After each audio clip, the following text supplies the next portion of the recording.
Good morning and welcome. My name is John Lenahan. I'm the President and CEO of Zoo New England. And that's the nonprofit that manages the Franklin Park Zoo here and also the Stone Zoo up in Stoneham. We're delighted to host you today as we celebrate 10 years of citywide summer learning and launch the biggest summer yet. As a partner in the fifth quarter of learning since 2013, we've had the privilege of seeing kids truly embrace learning in this setting. We get to see them developing curiosity, resilience, and social skills with the help of their BPS teachers, peers, and zoo staff.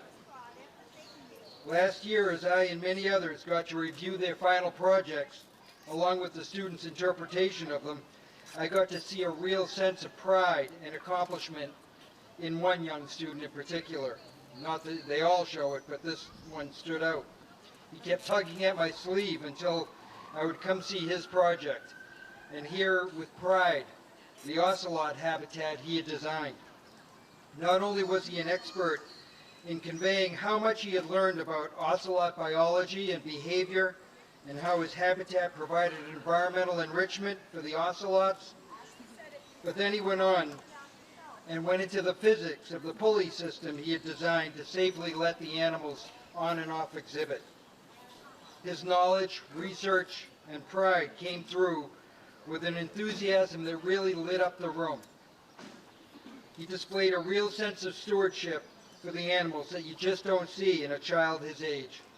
He made my day. So many students and their hosts across Boston now get to experience moments like this thanks to the collaboration of schools and community partners in the fifth quarter of learning.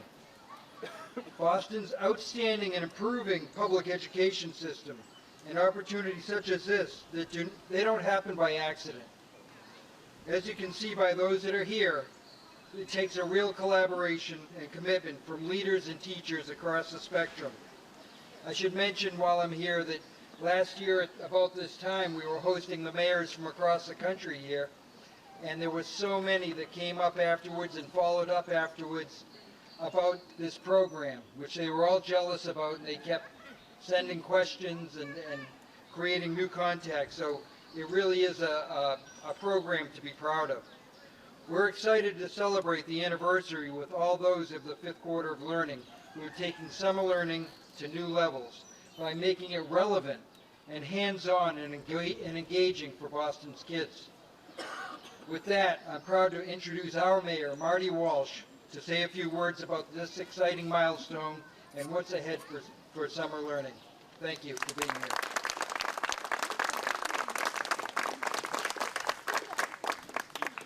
Thank you, John, and I want to thank John and the zoo for hosting us today.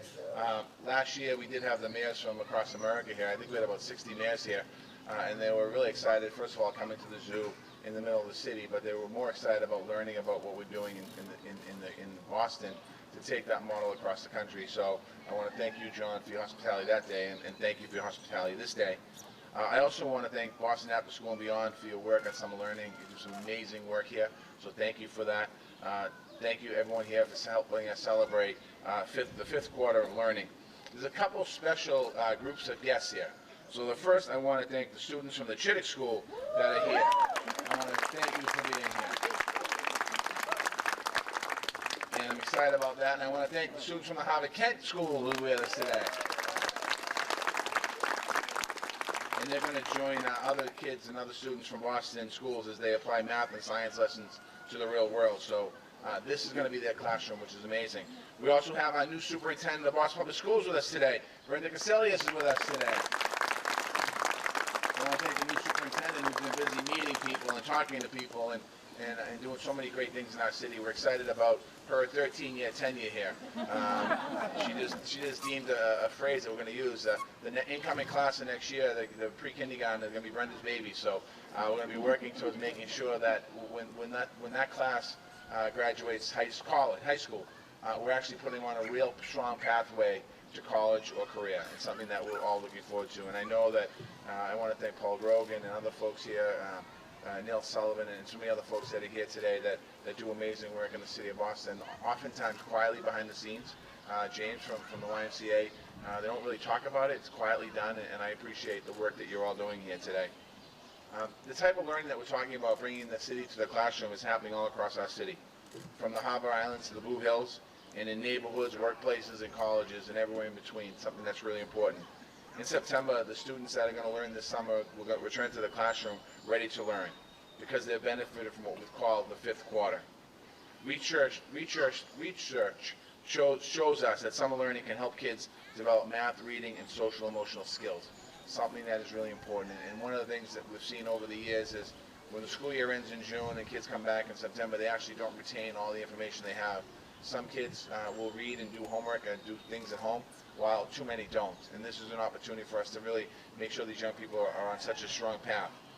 This program helps lower income students keep their skills sharp and hit the ground running when they return back to school. It also helps us close the achievement gap. In 2015, it seems like yesterday, we set a goal for 10,000 kids in 100 programs. We met that early goal. We set our sights even higher, and I'm proud to announce that the fifth quarter of learning will reach an all-time high this year. We want to hit 14,000 kids in 160 different summer programs. That's a pretty incredible number when you think about it. We want to make sure that our kids with the most needs have better access to programs. That includes kids experiencing homelessness and English language learners. We want to continue to make sure we wrap our supports and our arms around those young people. Together, the Boston Public Schools and private funders are contributing $3.2 million in this effort. And when you think about all the money that goes to different organizations and different places, there's probably no better dollar spent than what we're doing this summer in spending money in with our 14,000 kids. We want kids in Boston and Massachusetts to have access to these kinds of opportunities. I just want to take a minute to thank the governor and the legislature for including $500,000 in the fiscal 2019 state budget, something that's really important. It's going to be able to expand Boston's approach throughout the state. And 19 other cities and towns will launch and expand this program this summer with that new funding. So we're talking about really something that started here and taking it across the Commonwealth of Massachusetts, and as John said, across the country. We certainly see the benefits of this program here in Boston. We see the potential, and we need more partners to get involved. I invite the business community, higher education, and the philanthropic community to ensure that every single child has access to high-quality learning all year round, something that is really important. I want to again thank Franklin Park Zoo, who truly is an incredible community partner and an incredible resource and asset here in the city of Boston, the Commonwealth of Massachusetts. The work that we're doing with the learning partners is work that's incredible, work that I'm certainly proud of, and work that we're all proud of in the city of Boston. And to all the students and teachers that are here, I know, how much more school left? 3 weeks? Yeah. Who knows how much more school left? days. 2 days? 20 days. 20 days. I was right, almost 3 weeks, 3 work weeks, 4 weeks of school. So I want to congratulate all of you. I hope you have a great summer, and make sure as you're learning in the summertime, you're going to have a lot of fun with it too. So thank you for being here today.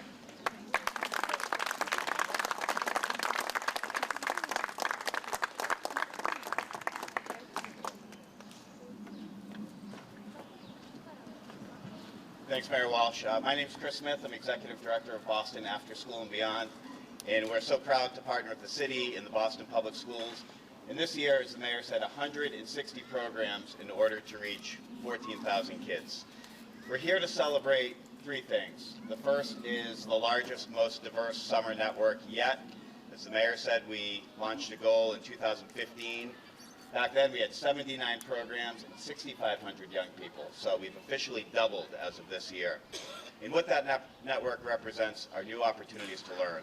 So from tennis and lacrosse, to sailing and boating, to entrepreneurship and workplace experience, to exploring the zoo right behind us. All of these together represent the power and the promise of summer learning. We're also here to represent 10 years of an enduring public-private partnership. 10 years ago, this project started with just 5 schools and 200 kids, and it's blossomed. This is an approach that keeps kids learning and having fun, while also getting more prepared to go back to school. And finally, we're here to celebrate the end of summer school as we knew it.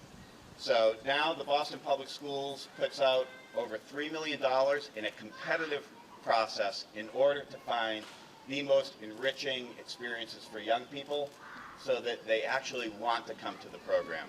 And the results from this are a testament to that. We've had an average of well over 80% attendance for the past several years.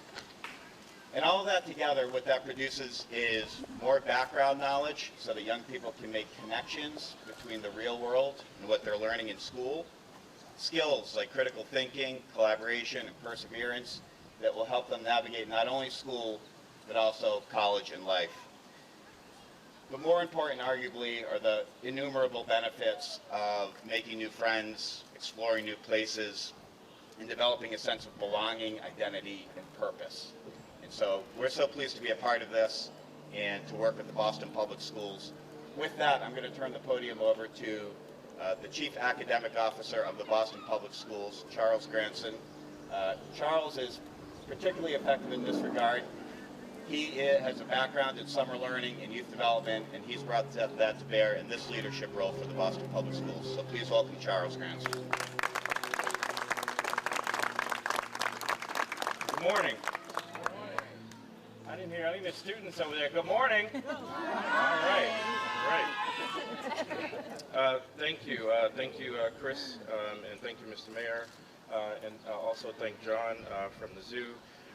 As Chris mentioned, I'm Charles Granson, Chief Academic Officer of the Boston Public Schools. I'm pleased to represent the Boston Public Schools today, and I'm delighted to speak to you from our students' summer classroom. What an exciting venue for learning, the zoo, and so many other places like it around our city. With the fifth quarter, the dated notion of summer school ends, and the student-centered version of summer learning begins. Because of the fifth quarter, thousands of Boston students no longer have to choose between learning and fun. In fact, by integrating academics and enrichment, teachers and their program partners are showing that learning is fun. But it's more than just fun. It is key to our agenda in educating the whole child. We embrace this model of summer learning for three main reasons. It is a proven way to close opportunity and achievement gaps. Our work with the Walsh Foundation and RAND has established a strong base of evidence for this strategy. It expands students' horizons and builds their background knowledge. For learning to stick, it must be delivered by a caring adult with rigor and relevance. Our partners complement the work of our schools in making learning more personal and engaging. It enables teachers to develop new professional relationships and use the community as a classroom. Just imagine what it would mean to use this setting as a classroom. The opportunities to connect content to context abound. The Boston Public Schools is excited to support this effort as a model of what summer learning could and should be all around the country. So thank you for being here today.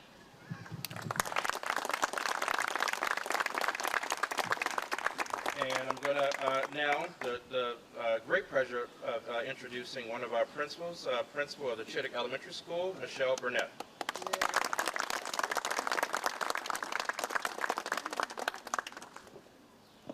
Good morning, everyone. Again, I'm Michelle Burnett. I'm the proud principal of the James J. Chittick Elementary in Hyde Park. And I am so excited to be here with you today to celebrate what has become such a critical extension to the school year for our Chittick students. Believe it or not, we have been involved with the fifth quarter since 2012. And working with community partners like Zoo New England has opened so many doors and so many unique opportunities and experiences for our children. It allows our students to build upon what they've learned during the school year and to continue to apply and activate learning in so many new ways.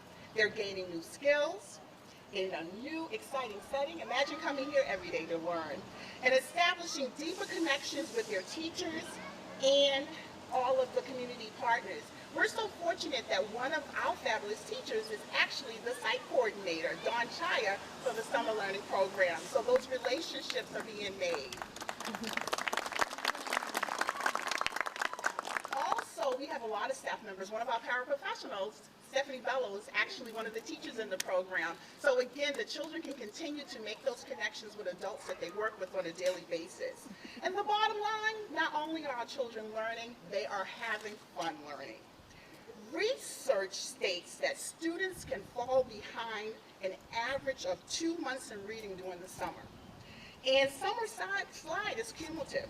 So with all of these learning losses, they can build over time. But what we're excited to share is that after our students have participated in the fifth quarter, When the school year comes around, we see these students come back in September with a willingness and a mindset towards learning. They are ready to learn, and they are ready to succeed in the next grade. One of our fifth graders who has participated in the program for a few years, Tahana, shared with me. She said that she likes the fact that they can come in every day, do work in the morning to exercise their brains, and she loves that every single day they are exposed and they see different animals. And then she said to me, to top it off, the teachers are nice. But it's not just the kids that benefit from the fifth quarter. It has been our entire school community, our teachers, our parents. The fifth quarter has created connections within our communities that did not exist before. It has allowed our teachers to evolve their teaching styles using the community as a platform. And they take all of this back to their classroom with them, finding new ways to connect their teaching to the world around them.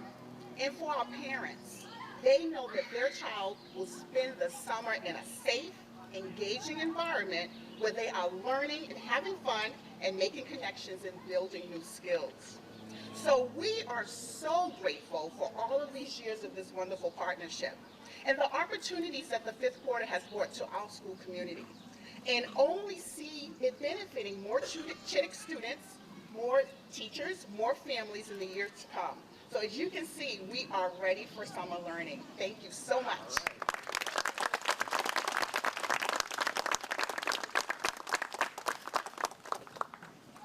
To make this happen, it takes partnerships. I want to recognize a few people who helped make this happen. Chief of Health and Human Services, Marty Martinez, Commissioner of the Boston Centers for Youth and Families, Will Morales, and Director of Expanded Learning for the Boston Public Schools, Jan Manfredi. Thank you for your partnership. This idea didn't start at scale. It took vision and courage to invest in something new, to try something new. Funders like the EOS Foundation, Liberty Mutual Foundation made a bet that kids could have a great summer and that would pay off in subsequent school years. And what really rallied that together was the Boston's Cradle to Career Partnership, the Boston Opportunity Agenda, which is housed at the Boston Foundation. And our next speaker was there at the beginning for Boston After School and Beyond, for the Boston Summer Learning Project, and more importantly, is here now as we continue to expand this network. So please welcome Boston Foundation President and CEO, Paul Grogan.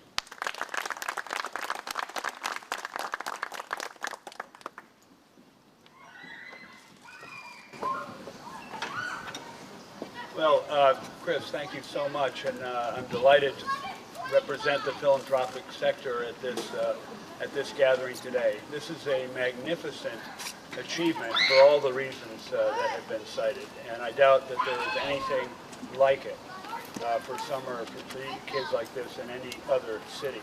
And the mayor is going to be adding a piece very shortly of the renewal of the city's unprecedented summer jobs program for older kids in the private sector. So this is a city that has its act together when it comes to young people, and it's just so pleasing for us to have participated as a charter member of the Boston Opportunity Agenda, now under Kristen McSwain, an initial funder of the After School for All partnership. We do like to be there at the beginning and to see the incredible payoff from the entrepreneurship and commitment of Bostonians. But it is important to realize that this would not be happening if it were not the philanthropy that goes on in this city. It's just remarkable, not only what individual foundations and corporate funders do, but how we work together, share the credit, focus on what needs to be done.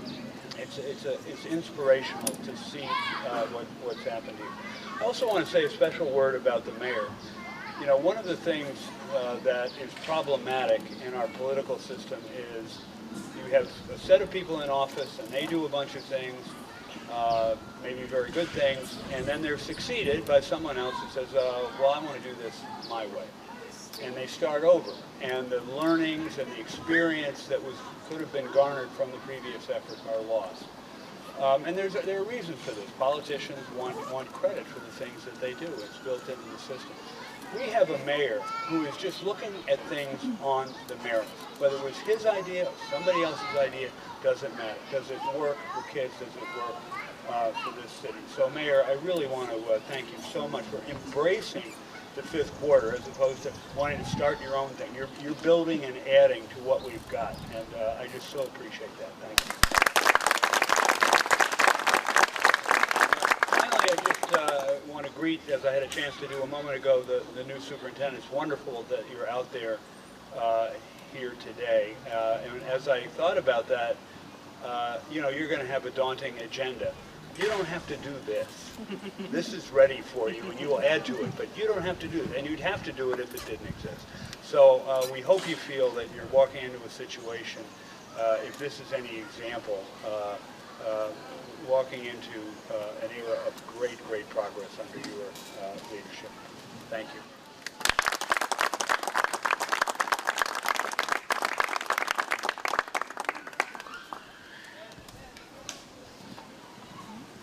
Well, thank you, Paul, and I want to thank everybody who's come out today, who's come up here and spoken. As I said at the beginning, it really does take a cross-sector commitment to this, and we have amazing talent and amazing commitment. So, and I'm thrilled to have the superintendent here today as she's getting warmed up. But I also want to open up the rest of the zoo for anybody who can stick around. You know, our specialty is learning while having fun, and so go out there and have a little fun and learn a little something, and be inspired, because you've all inspired me. This is a great start to the 10th year, and thank you everybody for coming out today. Now venomous. Do you see every now and then she sticks her tongue out? Do you know what she's doing? Oh, smelling! Smelling! Yeah, do they fly up and back? No, so they actually just come up and they come back into something dab it in. They actually all shoot them. They're from Australia, so they're found kind of all over eastern Australia. So snakes eat them, birds, their pets, dingoes, they have a lot of fur. So the inside of their mouth is pink.